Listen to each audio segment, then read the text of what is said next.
Hello friends, आज मैं आपके साथ लेके आया हूँ मैक्रो इकोनॉमिक्स का एक टॉपिक जो फिस्कल पॉलिसी के चैप्टर में से है, जिसका नाम है objectives of fiscal policy.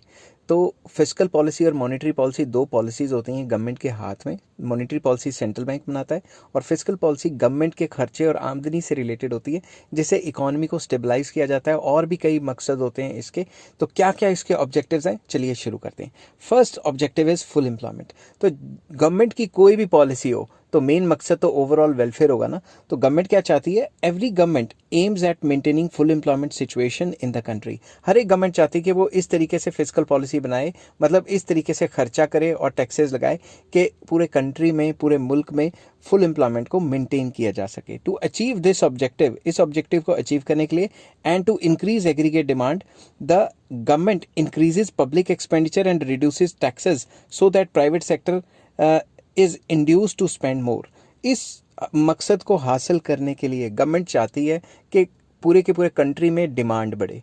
Demand बढ़ेगी तभी ज़्यादा प्रोडक्शन होगी, तो लोगों को जॉब ज़्यादा मिलेंगी। तो डिमांड को बढ़ाने के लिए गवर्नमेंट टैक्सेस को रिड्यूस करती है ताकि प्राइवेट सेक्टर को एनकरेजमेंट मिले कि वो ज़्यादा माल बनाए। ठीक है। Increase in aggregate demand will lead to more production and employment. जितनी डिमांड ज़्यादा बढ़ेगी उससे प्रोडक्शन भी बढ़ेगी और उससे एम्प्लॉयमेंट भी ज़्यादा बढ़ेगी। नेक्स्ट पॉइंट आ जाता है प्राइस स्टेबिलिटी। तो सरकार खर्चा करती है इसलिए भी क्योंकि उसका एक मेन मकसद है कि प्राइस को स्टेबल बनाना। प्राइस को बहुत ज़्यादा भागने ना देना या बहुत ज़्यादा गिरने ना देना। बहुत ज़्यादा भाग गया तो कंज्यूमर्स को लॉस है, बहुत ज़्यादा गिर गया तो जो प्रोड्यूसर्स हैं उनको लॉस है। ठीक है। Another important objective of fiscal policy is to achieve price stability. तो जो एक और मकसद जो फिस्कल पॉलिसी का है वो है प्राइस को स्टेबलाइज करना, स्थिर रखना। ठीक है। In case of rising prices or inflation, fiscal policy seeks to reduce aggregate demand by reducing public expenditure and increasing direct and indirect taxes. माफ करना, गले में फंस गया, सुबह से बोल रहा हूँ। In case of rising price, अगर प्राइस बढ़ रहे हैं और इन्फ्लेशन है तो फिस्कल पॉलिसी का मकसद क्या होता है कि एग्रीगेट डिमांड को गिराना। क्योंकि एग्रीगेट डिमांड गिरेगी तभी डिमांड कम होगी और सप्लाई ज़्यादा होगी तो प्राइजेस गिर सकते हैं। तो इसके लिए वो क्या करते हैं, अपना खर्चा कम कर लेते हैं ताकि मार्केट में पैसा कम आए, और टैक्सेस को इंक्रीज कर दिया जाता है ताकि प्राइजेस बढ़ जाएं और उससे डिमांड गिर जाए। These measures bring down the purchasing power of the people. जब गवर्नमेंट खर्चा कम करेगी इकोनॉमी में और टैक्स ज़्यादा लगाएगी तो जो मार्केट में जो पैसा है वो निकल जाएगा लोगों की जेब में से, उससे लोगों की परचेजिंग पावर गिर जाएगी।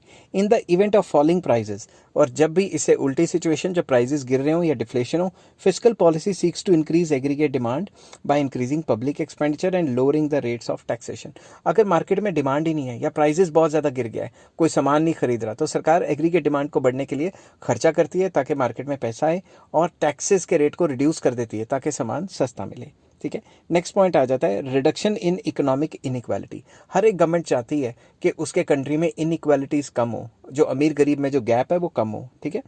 इन democratic countries economic inequalities are sought to be removed through appropriate fiscal measures. आजकल तो डेमोक्रेसी का ज़माना है। ठीक है। तो डेमोक्रेटिक कंट्रीज़ में क्या होता है, जो भी गवर्नमेंट्स हैं वो वेलफेयर को एनकरेज करने के लिए जो भी इनइक्वालिटीज़ हैं, अमीर गरीब में जो फासला है उसको ख़त्म करने की कोशिश करती है।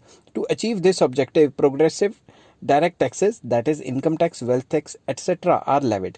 इस फासले को ख़त्म करने के लिए जो अमीर लोग हैं उन पे इनकम टैक्स लगाया जाता है प्रोग्रेसिव रेट से, मतलब जितनी ज़्यादा इनकम उतना ज़्यादा % का टैक्स, या वेल्थ टैक्स उनसे ली जाती है। तो अमीरों से ज़्यादा टैक्स इकट्ठा किया जाता है, गरीबों से टैक्स इकट्ठा नहीं किया जाता, बल्कि उनकी वेलफेयर पे वो पैसा खर्चा जाता है।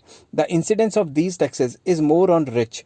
तो जो अमीर लोग हैं उन पे ये जो इनकम टैक्स और वेल्थ टैक्स है उसका जो असर है वो ज़्यादा पड़ता है।